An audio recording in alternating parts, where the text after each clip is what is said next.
Well, hello, General Hospital Daily Recap fans. Today's daily recap is for Wednesday. Had to get my days right here. Wednesday, May 10th, 2023. Wednesday, May the 10th. Live from Dubai, y'all. Okay, so Diane didn't. Remember I said Diane just might tiptoe back out of there? Not Miss Miller. I should have known better. It was knock, knock, knock. Right? Yeah. Break it up, y'all. Break it up. And so Holly's like, oh, yeah, got carried away. You know, saving the world does that to you. And Diane is like, oh, goodness, so modest. I guess it does. Like who says that, Holly? Who says that? Diane ain't playing that game. And so, what did Diane say? She said something quick. And no, Holly says, oh, you know what? I was just on my way out. I'm sure you two have something legal to discuss. See, she's still trying to minimize whatever relationship Robert and Diane might have because she's sensing there's some kind of relationship going on here. She really, really is, right? And so Diane just looks at her. So Holly leaves, and Diane has a heart to heart with Robert, and I really love her candor. See, because Robert is trying to say, I care about Holly. Holly and I have a lot of history. When I thought she was dead, I thought the rug had been pulled from under me. And when I found her alive, it's like, okay, I could breathe again. Everything is right. He says, but Holly being alive, living her life, Robert said, doesn't mean that I wanted to live my life with her. Because in my mind, I'm thinking, because you guys would have been together. You've known Holly was alive for years. No, he didn't. He didn't know Holly was back alive until she came washed up on that shore, pretending not to know her past. That's right. So he just found out that she, yeah, that's right. He just found out that she was alive. Okay, Robert, I'll give you that. I'll give you that. But what Diane is saying is, and she took a sip of that champagne. She poured herself a glass too, right? And Diane was like, but here's what I want to know is, how do you feel about her? And Robert was pretty much saying, I mean, there's a part of me that's always going to care about Holly. Luke says the same thing, right? So he's like, but he still like to see where things are going with him and Diane, And what Diane said is, you know what I'm getting from this is the way you're dancing around it, it's uncertainty. She goes, I'm sensing some uncertainty with you knowing exactly where you stand or what's happening with you and Holly. And this is the kind of woman I am. Do not call me until you know exactly what you want. And I thought, you know what? Now see, that's respectable. That's a respectable woman until you know exactly what you want. And Diane, because see, look, Diane strutted on out of there like, oh, I know my worth. And I'm not going to try to turn your head my way. No, you got to already know. That's the way I want to go, right there with that woman. Not her trying to wow you. And then Felicia's talking to, Holly's talking to Felicia, telling her about, oh, they shared a kiss. Things with Robert and I ended in a kiss. And she goes, nicely.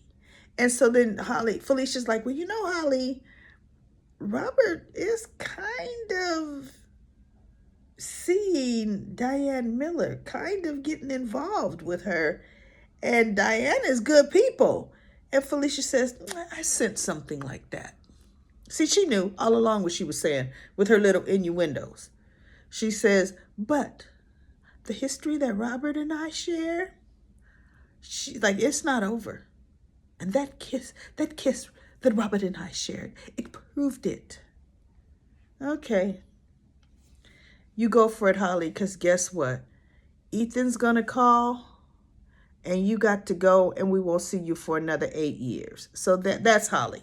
There is no way Holly is back to Port Charles to settle down on anything at all, period. So I'm not even pretending that she's back for long. She's back for a short stunt.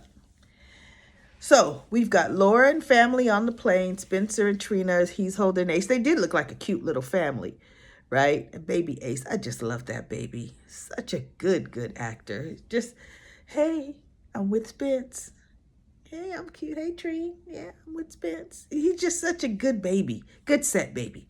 The twins. But I think one of them sleeps way more than the other. You know, one's a little more fussy. One is just going to he's going to take Hollywood by storm. But anyway, because he already is. They both are. But anyway, because we can't tell which is what right now. So, so anyway, they were talking. And Spencer now is determined to get custody, to be his brother's guardian. Determined now. And I'm thinking, oh, Spencer, get out of here. That boy has a mama, and his mama was distraught when he was taken from her. Laura's not going to let that happen either, at all. She's just not going to. So Laura's talking to Curtis, and Curtis is like, yeah, you know, Trina's still not ready to take the DNA test, and, you know, he's going to just have to wait till she is for her cue, right? And so Laura's talking about, well, what about Portia? And so Curtis is like, no, you know, Laura, you and your forgiveness. She goes, you know, Nicholas did a lot of transgressions. And hopefully now that Victor's gone, maybe my grandson or my son will come back. She's saying, but bottom line, no matter what he did, his actions bought. My son's actions brought this beautiful life into my life, into my family, Ace. She says, and I wouldn't give up that precious gift for the world. So I look at it as just that. Ace is a precious gift. So perhaps if you can look at it like that with Portia, right? And Curtis is like, no, I'm not there yet. And I'm happy. So he goes, I ain't there yet. You know, he goes, don't get me wrong. I really want to know if Trina's my daughter. I'm already attached to her. I already care about her. But as far as just forgiving Portia, he goes, and I don't know how long it's going to take. And I thought, well, you know what? At least they're letting Curtis be Curtis, because he was so judgmental where Jordan was concerned. Yeah, let him still be him. I can respect that more. You know, yeah, he may end up with Portia, but let that be another 4 months down the road. You know, he didn't just forgive her. Let that just be, you know, it took him 6 months to forgive her. Maybe in the summer, maybe, right? So we have Maxie, she's sick. She's supposed to be some sinus thing. Now it's a cold, and Felicia's telling her, no, you need to go to the doctor. And in the end, she calls Gladys and Sasha over because they got another bit on the home, like the little home shopping network, whatever they call it, home and something, whatever. And they have a new product they're launching. That sounds crazy to me, but she realizes she can't do it. So she tells Sasha, I know it's going to be difficult, but oh my goodness, this jet lag is killing me, y'all. I know this is going to be, I know this is going to be difficult, but you have to do this, Sasha. You have to do this. And so Sasha's just looking like, wait, huh? And Carly, before they get there, Carly's talking to Sasha, because Carly and Sasha have always had, for a long time, since Sasha gave up Michael so he could marry Willow to keep Wiley. Carly has really respected and cared for Sasha. But when Sasha was with Michael, Carly liked her. She didn't judge her. at all. She wasn't mean to her or overbearing. So, anyway, she goes, how is it with Gladys in this conservatorship? And she goes, isn't it time for that to end since you're doing so well? And what Sasha says is, like, if it ain't broke, don't fix. If it ain't, broke, don't try to fix it. She's saying it's working out well. And Gladys has her best interest at heart. Sasha still hasn't looked into an ounce of her finances. Not an ounce. And Gladys got a text that there's a $5,000 spot at the table. She's going to end up going right back into debt. 100%. 120%. So anyway, Carly's like, I'm just surprised. Gladys being Gladys. And Sasha said, Gladys is still Gladys. But if it's one thing I could say, she has had my best interest at heart. And I'm thinking, yes, because you're blind and in the dark and you haven't even checked anything, Sasha. You haven't even checked. So now we have Taggart shows up. And I thought, you know what? Why didn't they just leave him off the show? That was useless.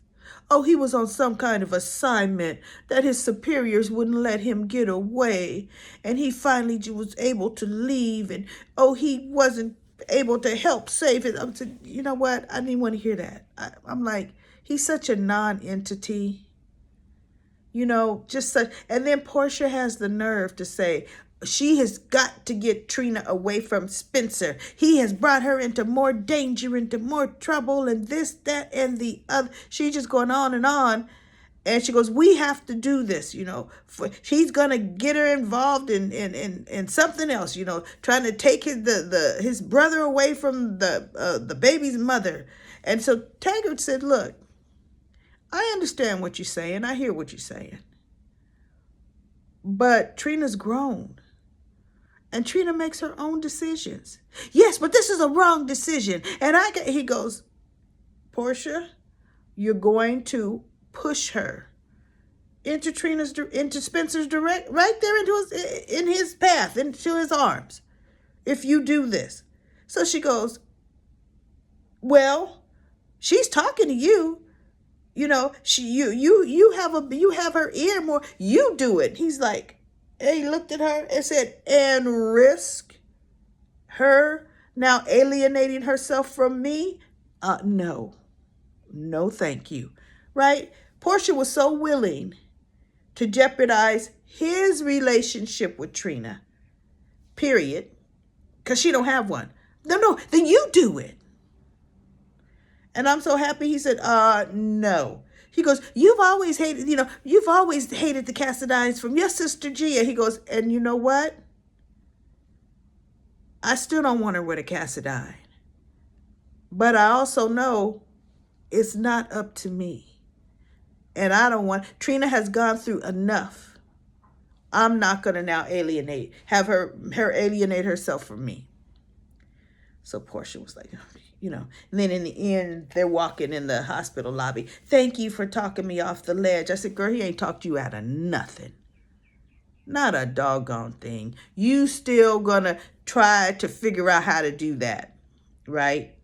And so guess who comes walking through the hospital door? Trina with Curtis first.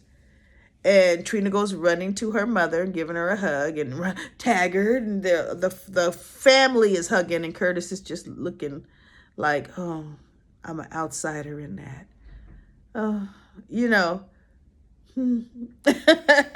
And, then we got Laura, Spencer, and Ace coming in because I think they want to get the baby checked out. Because my thing is, on the way there, Laura, did you call the baby's mama? Saying, meet us at GH. The baby, we're bringing the baby home. Because Laura told her, we going to get my grandson back. We going to get your baby back. And look, brought her baby back. Baby's back home. Cute as a button, right? Look, baby's going to come back home talking about the adventure. That's how smart that baby is. He going to fill his mama in on everything, right? So now look. Ned was still pleading his case the whole time. It ain't me. I would say if it's me and Olivia, it's like, you're my husband and I'm going to stick with you, but I don't like this. And she goes, and I'm going to go get you some ice, for that punch, right? So Brooklyn, because he brought up his mother, he goes, I swear on, my grandmother Lila's whatever, I didn't do this. And so after Olivia left, Brooklyn says, did you mean that, Dad? And he goes, what? She goes, what you said about great-grandma Lila? He goes, yes, I wouldn't take her name in vain. She goes, because I believe you. When you said that, I believe that you did not do this. She says, please don't prove me wrong. And he hugged her. He goes, thank God you believe me. And Tracy's just looking, because Tracy already went out to Drew. She's not saying Ned did it. And she's not saying Ned did or didn't do it, because she knows she would do it. So she don't care. But she told Drew he's part of the family, even though he got her room, right? He's part of the family. And look, Carly Corinthos is who they really want. He goes, Spencer. Well, okay, Spencer now. But look, she was married to Corinthos. And that's who the SEC wants. And I'm thinking, no, Sonny hasn't done any SEC violations. Tracy, they had Carly in for questioning. It is Drew that they're targeting more until Carly tells the truth. Carly's going to end up having to say, no, he told me not to. And I thought I was helping. I did it anyway. Carly's going to end up telling the truth, right? So anyway, he told Tracy, no. Because she goes, so what's your strategy? He goes, I'm not about to talk to you about this for your amusement. And he goes, and no, I will not throw Carly under the bus, right? So then he goes to the hospital and he's talking to Carly, and they're so happy to be able to talk to each other and see each other, and they hug. And so then he said, one good thing that came out of all this is now I don't have to hide how I feel about you. And she's like, oh yeah? How do you feel? And he goes, because I get to do this. And she's like, what? I'm thinking, oh my goodness, Carly, you acting just like Joss and Dex. Real. Come on now. But the smile did look genuine. All teeth with that, right? So they kissed, but I don't really think they showed that kiss. I think they implied, right? So anyway, that was it for the daily recap of General Hospital. And I'll be back for another daily recap tomorrow.